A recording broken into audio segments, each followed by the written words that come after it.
आप सब लोगों को मेरा नमस्कार। अयोध्या स्थित श्री राम मंदिर का प्राण प्रतिष्ठा का आयोजन 22 जून 2024 को हुआ था। तब से लेके आज तक 2.5 साल हो गए हैं। अगर एक तरह से देखें प्रिसाइजली 891 दिन, 891 डेज। इन 2.5 साल में यानी कि श्री राम मंदिर बनने के बाद से देश के नंबर 2 गृह मंत्री श्री अमित शाह जी राम मंदिर में एक बार भी श्री राम के चरणों में अपना मत्था टेकने के लिए नहीं गए हैं। इन 2.5 साल में अमित शाह जी एक बार भी राम मंदिर नहीं गए हैं। कुछ दिन पहले कुछ लोगों ने आके मुझे ये बताया था, मुझे यकीन नहीं हुआ। सबसे ज्यादा भगवान राम के नाम का दुरुपयोग करने वाले लोग जब से राम मंदिर बना, राम मंदिर में रामचंद्र जी के दर्शन करने नहीं गए। मैंने कहा ऐसे कैसे हो सकता है। फिर मैंने नेट पे चेक किया, चैट जीपीटी, परप्लेक्सिटी, ये वो सब जगह चेक किया। सब जगह से आया कि there is no record of his visit to Ram Mandir. फिर मैंने पत्रकारों, यूपी के कई पत्रकारों को फोन किया। उन्होंने अपने अपने रिकॉर्ड चेक करके बताए। उन्होंने कहा ये बात सही है कि वो राम मंदिर नहीं गए हैं। फिर मैंने अमित शाह जी की टाइमलाइन पे जाके देखा कि अगर वो गए होते तो कहीं तस्वीर होती, कहीं कुछ ना कुछ होता। वो राम मंदिर नहीं गए। इन 891 दिनों में उन्होंने 42 से ज्यादा बार अपने भाषणों और इंटरव्यू में राम मंदिर का जिक्र किया है और इनमें अधिकतर बार भगवान राम और राम मंदिर के नाम पे वोट मांगे हैं। वोट मांगने का टाइम है, भगवान राम के नाम पे वोट मांगने का टाइम है, लेकिन भगवान राम के चरणों में आशीर्वाद लेने जाने का टाइम नहीं है।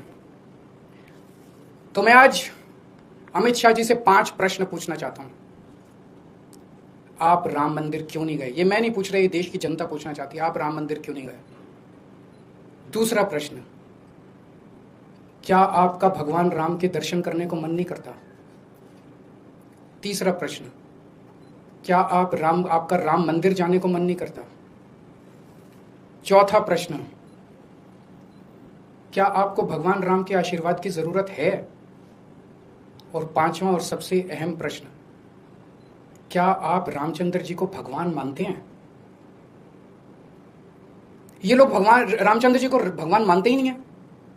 अगर भगवान मानते ये लोग तो कभी चढ़ावे की चोरी नहीं करते, भगवान के सामने दिए हुए दान की चोरी नहीं करते कभी ये लोग। उनको डर लगता अंदर से कि अगर हमने चोरी कर दी तो भगवान देख रहे हैं, भगवान तो सर्वव्यापी हैं, भगवान देख रहे हैं, चोरी देख रहे हैं, हमें महापाप लगेगा, हमारा भविष्य खराब हो जाएगा, आने वाली जिंदगियां खराब हो जाएंगी, ये जिंदगी खराब हो जाएगी। इनको डर लगता, लेकिन इनको कोई डर नहीं है, खुलेआम चोरी कर रहे हैं। तो अगर ये राम को भगवान मानते तो कभी चोरी नहीं करते। ये तो राम को भगवान मानते ही नहीं है।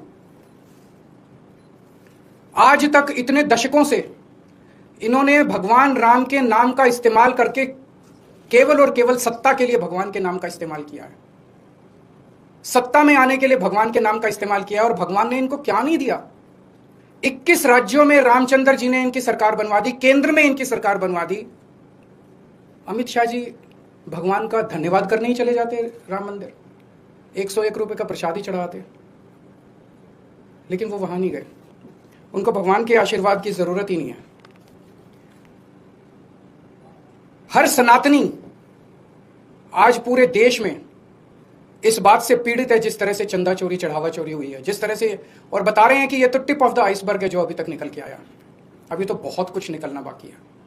हर सनातनी दुखी है। और जब लोगों को आज पता चलेगा कि अमित शाह जी भगवान राम के नाम पे खुलेआम देश भर में घूम घूम के वोट तो मांगते हैं, लेकिन भगवान राम के दर्शन करने नहीं जाते, तो सोचो कि हर सनातनी के दिल पे क्या गुजरेगी। इन्होंने सनातन को केवल और केवल सत्ता और पैसे के लिए इस्तेमाल किया है। आज केवल आम आदमी पार्टी है जो सनातन के लिए सच्ची भावना से काम कर रही है। अभी पंजाब के अंदर मैं था, हमने हर शहर के अंदर वहां भजन संध्या का आयोजन किया जा रहा है। हजारों की संख्या में लोग आ रहे हैं। लोग कह रहे हैं इस तरह का सनातन के लिए काम करने वाला हमने कभी नहीं देखा। हम लोगों को खाटू श्याम जी, हरिद्वार, ऋषिकेश, मथुरा, वृंदावन, जब हमारी दिल्ली में सरकार थी, अयोध्या जी के हर जगह के, हर तीर्थ स्थान के दर्शन फ्री में कराते थे लोगों के। अभी पंजाब के अंदर काली माई का मंदिर बनाया जा रहा है, पटियाला के अंदर उसका पुनरुद्धार किया जा रहा है। लव कुश का भव्य मंदिर बनाया जाएगा।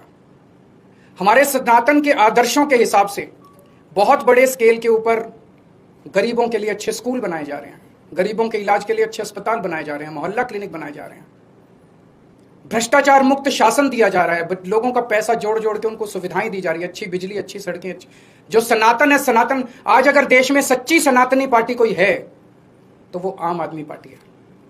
मैं अमित शाह जी से निवेदन करूंगा कि आज के बाद एक बार कृपया भगवान राम के दर्शन करने अयोध्या जरूर जाएं। अगर आपका कोई प्रश्न है तो बताइए। जो एसआईटी बनी उसको 15 दिन का और समय दिया गया जांच के लिए। अब ये समय चलता ही रहेगा, ये सब आंखों में धूल झोंकने वाली बात है। इसके ऊपर मैं कल डिटेल्ड प्रेस कॉन्फ्रेंस एक और करूंगा। ये आंखों में धूल झोंक रहे हैं सब लोगों की, ये फर्जी एसआईटी है, फर्जी एफआईआर है, इन सब का कोई मतलब नहीं है। जो असली चोर हैं उनको बचाया जा रहा है। क्यों बचाया जा रहा है? पूरे देश के लोग पूछ रहे हैं क्यों बचा रहे हैं, बड़े बड़े लोगों को क्यों बचा रहे हैं, छोटे छोटे लोगों के पीछे पड़े हुए हैं। सर, आपके ऊपर में ये आरोप लग रहा है कि हर चुनाव से पहले आप सनातनी हो जाते हैं। पहले आप मैं तो अभी गया था, रुपये पे चाह रहे थे कि लक्ष्मी और गणेश जी दिखे। अभी पंजाब का चुनाव आने वाला है, इसीलिए आप राम मंदिर बार-बार आ रहे हैं, आप सनातनी की बात कर रहे हैं। आप मेरा छोड़िए ना, आप अमित शाह जी से पूछिए कि वो क्यों नहीं गए। 2.5 साल में वो वोट तो मांग रहे हैं राम के नाम पे। एक बार चले जाइए, धन्यवाद कराइए उनका। भगवान ने जिता दिया उन लोगों को 2024 चुनाव, अब तो धन्यवाद तो कर लीजिए। सर, सीजेआई को जो अपोजिशन पार्टी ने पसंद किया, उसमें आम आदमी पार्टी ने भी साइन किया है।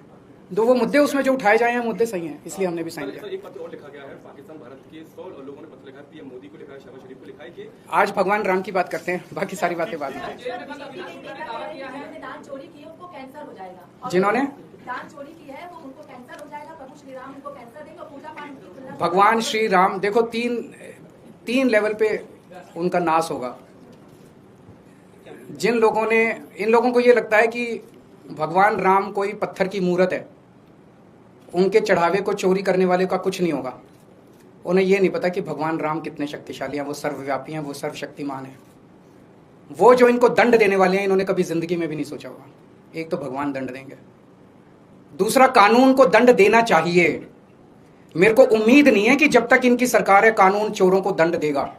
जब केंद्र से और उत्तर प्रदेश से इनकी सरकार जाएगी, और हर राम भक्त को आज ये सोचना चाहिए कि अगर आप चंदा चोरों को दंड दिलवाना चाहते हैं तो सरकार बदलनी पड़ेगी। नई सरकार आके ही दंड देगी। ये सरकारें, मौजूदा केंद्र की सरकार और मौजूदा यूपी की सरकार इनको दंड नहीं देगी, कभी नहीं देगी, क्योंकि मिले हुए हैं ये लोग। वो बचाएगी, एसआईटी बनाएगी, एसआईटी को 15-15 दिन का एक्सटेंशन मिलता जाएगा, धूल जो थोड़े दिन में भूल जाएंगे। तो अगर हर राम भक्त इनको जो चंदा चोरों को दंड दिलवाना चाहता है, सरकार बदलो। नई सरकार आएगी, वो इनको चंदा चोरों को दंड देगी। तो दूसरी लीगली, और तीसरा समाज। मुझे बेहद खुशी हुई उस दिन जब बार एसोसिएशन ने उनका बहिष्कार किया है। पूरे समाज को, चंदा चोरों को और उनका सहयोग करने वालों का